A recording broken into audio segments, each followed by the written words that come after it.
Imagine this. It's midnight, and the world outside your window is a dripping canvas of street lamp glow and steady rain. You're alone with the echo of a fresh wound, betrayal, loss, rejection, whatever name you give the sharp pulse in your chest. You tighten your jaw trying to banish the ache, but the harder you suppress it, the louder it roars. Now picture a different scene. High on a mist-crowned ridge, a lone samurai kneels at dawn, armor cracked and bloody from battle. Instead of cursing the pain, he presses his palm against the cut and whispers a silent vow. Far away in time, a Roman emperor, Marcus Aurelius, scribbles by lamplight, the impediment to action advances action. Two warriors who never met, joined by a single discovery. Pain is not an enemy, it is the raw ore of power. Yet here you are, staring at your ceiling, asking the modern question in hushed disbelief. Why does suffering shrink me when it forged giants? Could it be that the very instinct to flee discomfort is the hammer that keeps you fragile? What if the pursuit of comfort, the carefully padded life, the dulled edges, has imprisoned your spirit in silk shackles? You were taught that control equals protection, insulate feelings, dodge heartbreak, anesthetize regret. But every layer of insulation muffles the heartbeat of life itself. Lao Tzu warned that those who cling to life too tightly are already half dead, like water strangled from flowing. Epictetus echoed him centuries later, we suffer more from our judgments about events than from the events themselves. So the paradox emerges, your desperate grip on safety is the hidden source of pain. Feel the contradiction tightening around you. To become unbreakable, you must first let the sword of experience strike the anvil of your soul. To gain mastery, you must loosen your grip. To steal power from pain, you must let it into the dojo of your awareness. The storm outside is nothing compared to the hurricane of thoughts within, yet you've never been taught to wield that tempest, only to shield against it. So ask yourself with fearless honesty, is the ache in your chest a flaw or a forge? Have you misread the map, thinking the mountain blocks you when in truth it is the path itself? If every scar holds a secret lesson, why do you hide them beneath emotional armor? Somewhere between the falling rain and the silent ridge, a doorway opens. Cross it tonight, and you'll learn 3 Stoic samurai drills, simple, severe, and transformative, that can transmute raw hurt into tempered steel before the moon sets. Take a breath, feel the sting, and follow me deeper. The source of your suffering hides roots older than your name, entwined through Western resolve and Eastern flow. To sever those roots, or harness them, you must first see them in daylight, ready to descend into the hidden chambers where pain begins. You feel pain's sting and swear it arrives from the outside. A harsh word, a sudden loss, a bill you can't pay. But slip beneath the surface and the landscape changes. Pain isn't simply delivered to you, it is grown inside you, germinating from hidden seeds of thought, belief, and habit you've been watering for years. The twin roots, attachment and aversion, Buddha named them poisons, Epictetus called them proheres gone astray. Your power to choose warped by craving and fear. You grasp for what you love, shove away what you loathe, and the mind stretches between those poles like a taut rope, trembling, fraying.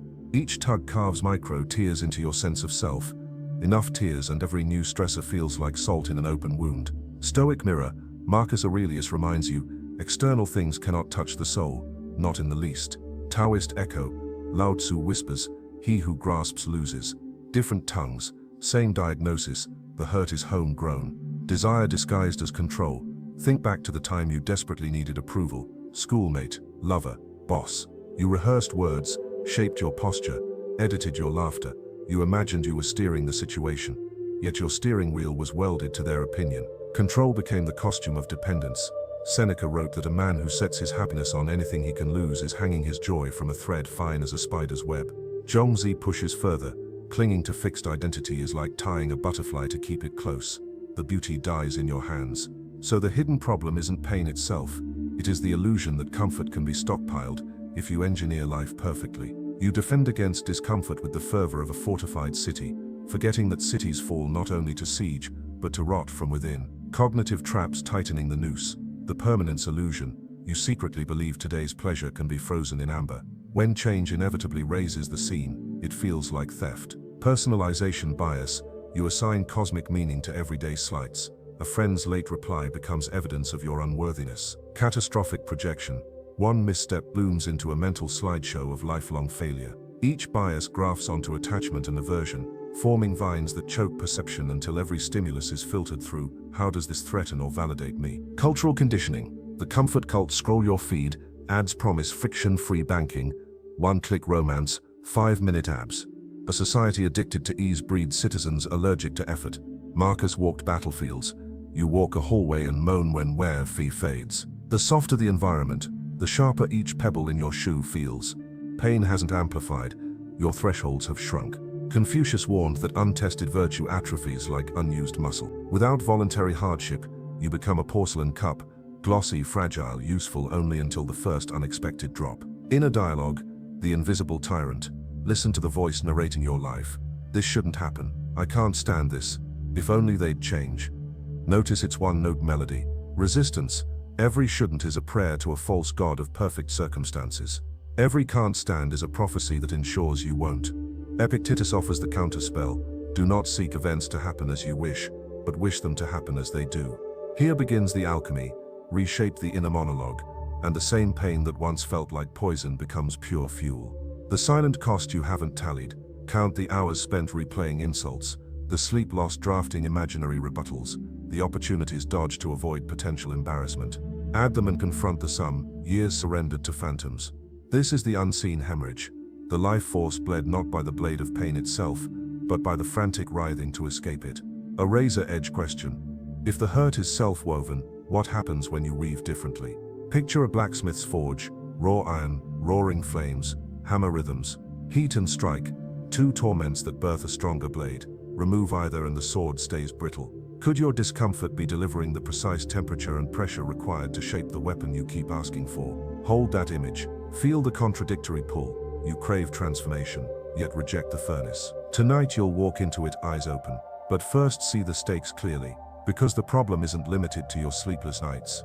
It seeps into collective veins, workplaces paralyzed by fear of failure, relationships suffocating under the weight of unspoken expectations, entire nations turning anger into identity. Left unchecked, attachment and aversion scale from private agony to public disorder. We stand on the edge of unseen consequences that ripple beyond personal suffering, ready to watch those ripples crash. Step with me into the next chamber, where the cost of running from pain is tallied in lives half-lived and societies half-awake. A pebble drops in a silent lake, ripples glide outward until they kiss every shore. Pain left unexamined. Is that pebble small, forgettable, yet its circles grow until they bend the very horizon you sail by. You think the ache is just yours, a private bruise hidden beneath polite clothing. But watch closely, every moment you stiff-arm discomfort. The wave crests farther into habits, into culture, into history. The shrinking of the self first circle inner contraction. Each time you dodge a difficult conversation, numb with scrolling, or blame the weather for your mood, your psyche retreats a single step. Retreat once and the mind whispers, safe. Retreat twice and it chants, standard. 10,000 retreats later you find yourself boxed into a habitually narrow corridor, fewer risks, muted colors, a life wrapped in bubble, wrap that still somehow hurts. You wonder why excitement tastes watered down, because your taste buds have been lulled by the bland diet of avoidance. Marcus Aurelius cautioned, a man's worth is no greater than the worth of his ambitions. When ambition shrinks to avoiding pain, worth follows suit, drained drop by drop until you mistake self-preservation for self-respect. The fraying of relationships, second circle, relational distortion. Picture two people in conversation, each guarding their tender spots like fragile ceramics. Every word is measured, every silence padded. Conflict, the forge of intimacy, is labeled toxic and swept aside.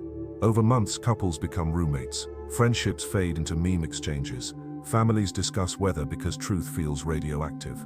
Confucius grieved this same erosion. When ritual loses heart and words lose meaning, society sinks into hollow forms. By refusing the friction that refines connection, we trade genuine closeness for tranquil distance, peaceful on the surface, hollow underneath. The culture of glass, third circle, social fragility. A community that idolizes comfort breeds outrage at inconvenience. Universities create safe spaces, so students never meet opposing ideas. Workplaces issue kudos badges for showing up on time. Algorithms curate feeds so precisely, you never stub your mind on a contrary thought. Nietzsche warned that we risk breeding herd animals afraid of their own strength. Epictetus would add, the more cushioning you demand, the sharper the inevitable bump. Remember the samurai's barefoot walk across riverstones pain inoculates. Remove the stones and feet grow soft, until a single pebble triggers fury. Thus social discourse mutates into a carnival of overreactions because resilience was never trained. Hidden economic toll, fourth circle. Innovation paralysis. Companies addicted to certainty smother daring ideas in cost. Benefit committees. Entrepreneurs who can't stomach failure never launch. Artisans who fear criticism smooth every edge until the work is forgettable. Lao Tzu observed, "In pursuing knowledge we add, in pursuing Tao we subtract." Fear of loss makes us add padding, processes, disclaimers, mediocrity, until the spark is buried under policies designed to eliminate discomfort. Spiritual dehydration. Innermost of all circles, the desert of meaning. When life is engineered to avoid pain, you quietly lose the plot. Suffering is the oracle that demands questions.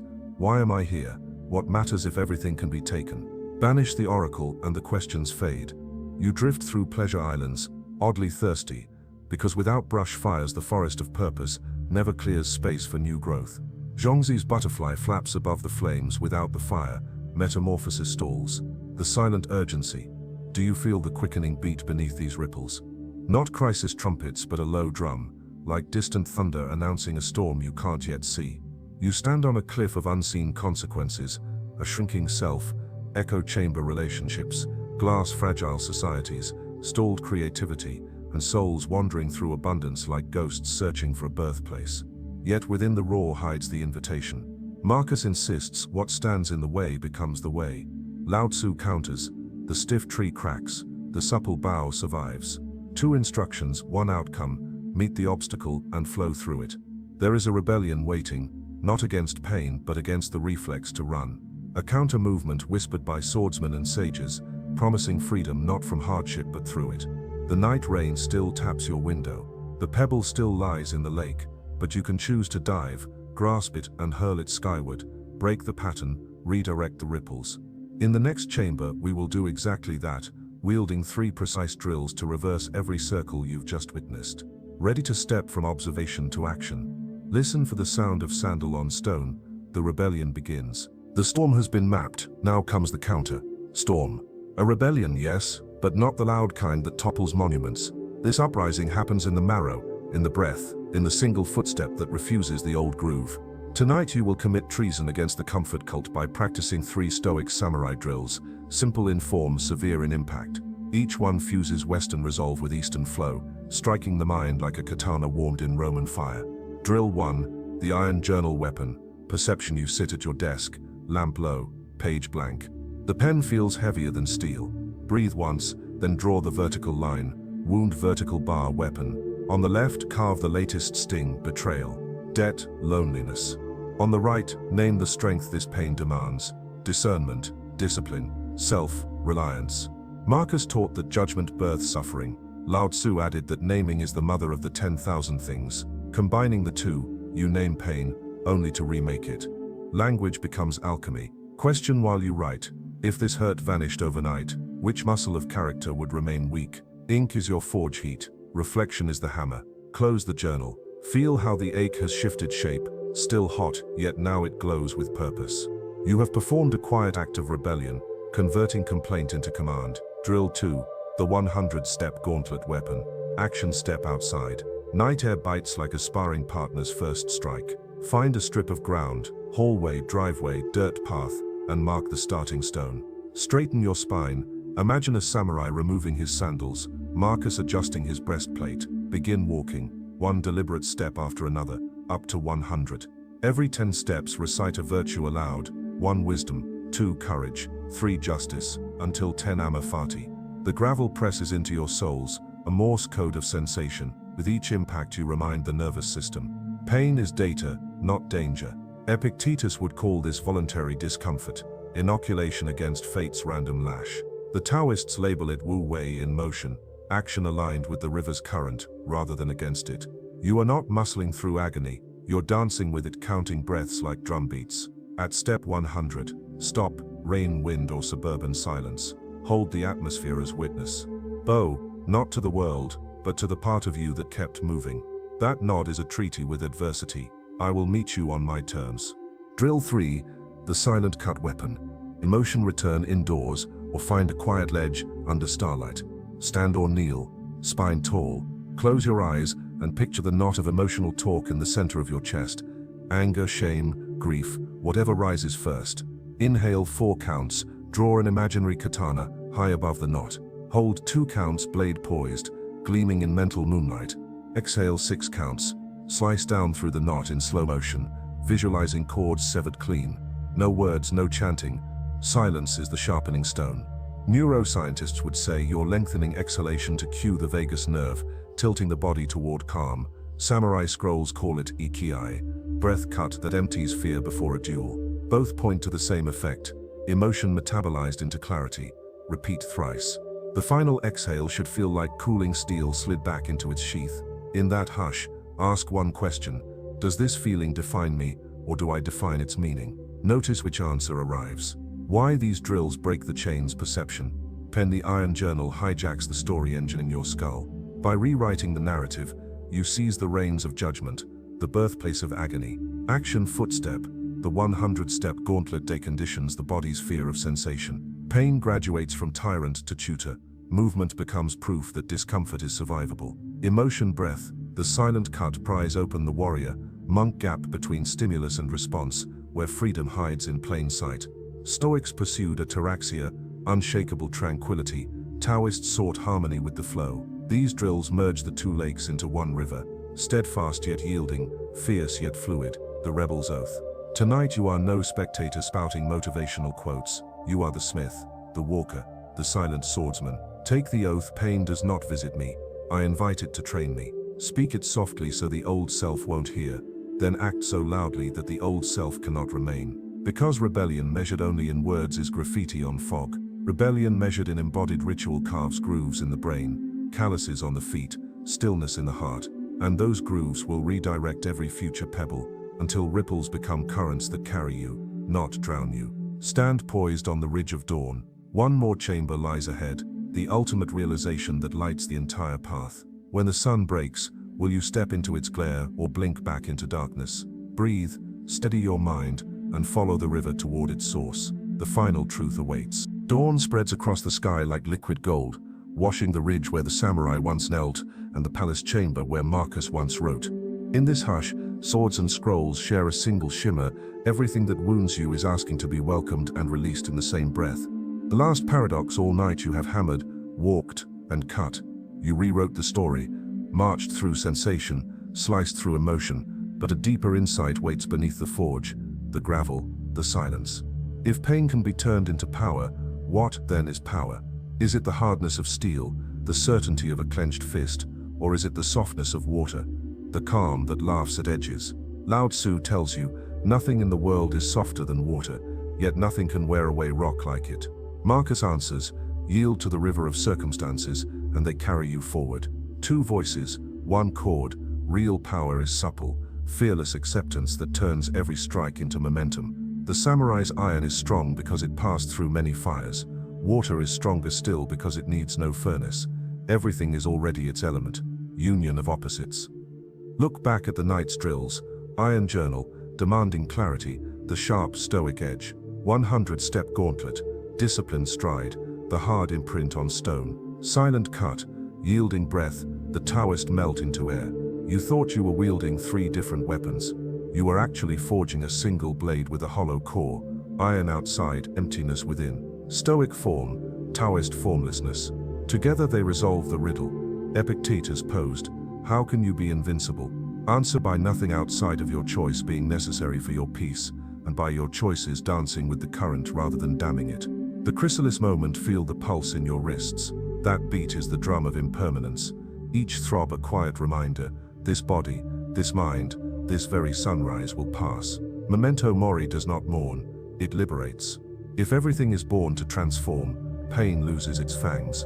It becomes transition, heat turning ore to blade, rain turning seed to bloom. Zhuangzi dreamed he was a butterfly. Upon waking, he wondered whether he was a man dreaming he was a butterfly or a butterfly dreaming he was a man. Pain exposes the same veil. Are you the one feeling hurt or hurt dreaming it can cage you? The moment you see the cage is made of thought, the bars dissolve, the butterfly unfolds inside the iron gauntlet, wings uncut. The River Forge Principle. Write it on the first page of tomorrow's journal. Be the river that tempers the sword. The river welcomes every fallen branch, every drop of acid rain, yet it polishes stone smooth. The sword endures heat and hammer until it can cut the very water that cooled it. In you, the river and the sword meet. Accept everything, resist nothing, transform all, walking into daylight. Stand now, the sky has fully broken. When you open the door, the old world will greet you with traffic noise, overcooked news alerts, maybe an unexpected bill. Nothing outside changed, but the place you meet it from has. You carry 3 invisible artifacts: a map that renames pain as potential, a memory in your muscles that movement defies fear, a breath that slices thought before thought slices you. These are not trophies but tools. Leave them unused and they rust. Keep the rebellion alive by wielding them daily. Journal at dusk, walk your gauntlet at lunch, cut with silence whenever emotion surges. Final invitation: pause, feel your next inhale. In that thin space before exhale, a universe fits past wound, future victory, the timeless now. This is the forge, the flow, the freedom. No teacher can hand it to you, no enemy can steal it. It is as close as the pulse in your throat, as vast as the sky, the samurai saluted. So ask one last, gentle question. If pain returns tonight, as it surely will I greet it with armored hostility, or with the open palms of a river, welcoming rain? Your answer, lived rather than spoken, will echo through every ripple you send into the lake of the world. Step forward. Your feet may still sting from the stones, your heart may still tremble, but beneath the tremor there is steel, and beneath the steel there is water, unbreakable, limitless, living.